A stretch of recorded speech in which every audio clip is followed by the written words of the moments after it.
भाई मैं पैसे बचाने में सबसे बड़ा एक्सपर्ट हूँ और बचाना भी चाहिए इस महंगाई से भरी दुनिया में। पुष्पा भाव को मैंने 2 बार देखा विद हाई टिकट प्राइस, फिर भी मेरा मन नहीं भरा क्योंकि यहाँ कुछ हिडन डिटेल्स अब भी छुपा के रखे थे। और मेकर्स की स्ट्रेटेजी तो देखो, 1850 करोड़ छापने के बाद इन्होंने एक बढ़िया प्लानिंग की क्योंकि दंगल 2000 करोड़ के साथ टॉप पर है। आई थिंक यही वो मेन रीजन पुष्पा के मेकर्स को खटक रहा था। फिर क्या, इनके पास तो पहले से ही एक मास्टर प्लान था, बस उसे सही समय पर उतारने की देरी थी। तो इन्होंने पुष्पा का रीलोडेड वर्जन मतलब 20 मिनट एक्स्ट्रा सरप्राइजिंग फुटेज इन्होंने ऐड कर दी और डेट निकाली 43 दिन के बाद यानी 17 दिसंबर 2024। तो मैं आपको उस रीलोडेड वर्जन के हर उस फुटेज का एक्सप्लेन करके बताऊंगा। नंबर 1, भंवर सिंह द्वारा खुद को महान साबित करने की कोशिश। जब भंवर सिंह 2000 टन के माल को हड़पने का चैलेंज पुष्पा को करता है, उसमें पुष्पा तो बाजी मार लेता है लेकिन शेखावत भी हार नहीं मानता है। उसको लकड़ियां मिल जाती है लेकिन यहाँ भी पुष्पा भाव ने भंवर सिंह के साथ जबरदस्त गेम खेला है। दरअसल वो लाल चंदन नहीं रहता बल्कि सिंड्रा नाम का लकड़ा रहता है। इधर मीडिया में खबर फैल जाती है पुष्पा का सारा माल शेखावत ने हड़प लिया, लेकिन उनको ये नहीं पता रहता कि वो डुप्लीकेट माल है। इसीलिए शेखावत मीडिया के सामने अपनी इज्जत बचाने के लिए अलग से असली 1 टन माल बुलाता है ताकि सबको लगे इसने ओरिजिनल माल पकड़ा है। और ऐसे ही होता है, जब एक्सपर्ट ट्रायल के लिए इस चंदन पर टेस्टिंग करते हैं तो रिजल्ट ओरिजिनल माल निकलता है। नंबर 2, बिजनेस में भरोसा। इधर पार्टी में खलबली मच जाती है क्योंकि इन्हें न्यूज पर पता चलता है पुष्पा का माल शेखावत ने हड़प लिया। पूरे सिंडिकेट पार्टी में टेंशन बढ़ जाती है। तभी इनको दिलासा देने, यूं कहे असली माल की जानकारी बताने पुष्पा इनके पास जाता तो है लेकिन इन्हें नहीं बताता क्योंकि पुष्पा के लिए धंधे में सबसे इम्पोर्टेंट भरोसा होता है और उसके हिसाब से सबसे भरोसेमंद जक्का रेड्डी है। इसीलिए सिर्फ इसको बताने की कोशिश करता है क्योंकि हो सकता है जक्का दलाली में एक्सपर्ट हो, लेकिन भंवर सिंह की सेना अब जक्का रेड्डी को टारगेट करती है। नंबर 3, भंवर सिंह द्वारा पुष्पा के आने वाले जापानीज रुपयों का कनेक्शन काटना। शातिर जक्का इस डीलर को साथ में लेकर पुलिस के डर से भागने की कोशिश करता है, तभी जल्दबाजी में इनके गाड़ी का एक्सीडेंट हो जाता है और इसमें जक्का का दी एंड हो जाता है, लेकिन ये डीलर बचता है। अब शेखावत माल के बारे में इसे पूछता है, ये तो जापान बोल देता है। चलो ठीक है, अगला सवाल, पुष्पा के पास पैसे कैसे आएंगे?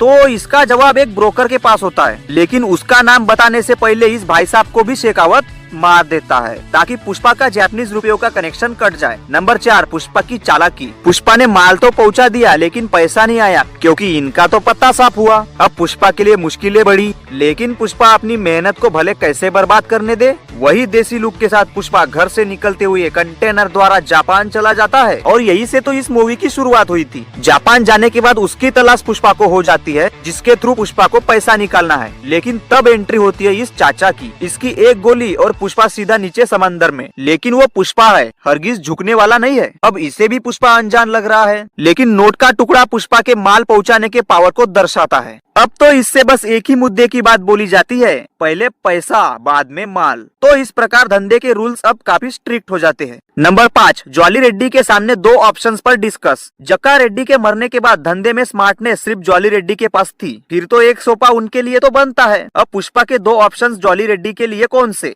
पहला, पुष्पा के साथ पार्टनर बन जाना और दूसरा, पुष्पा को मिटाने की कोशिश। तो जॉली रेड्डी दूसरा ऑप्शन चूज करता है, मतलब पुष्पा को मारने की कोशिश। तो इस प्रकार थ्योरी को आगे बढ़ाया जाएगा। मिलते हैं एक और ऐसे जबरदस्त वीडियो के साथ। बाय।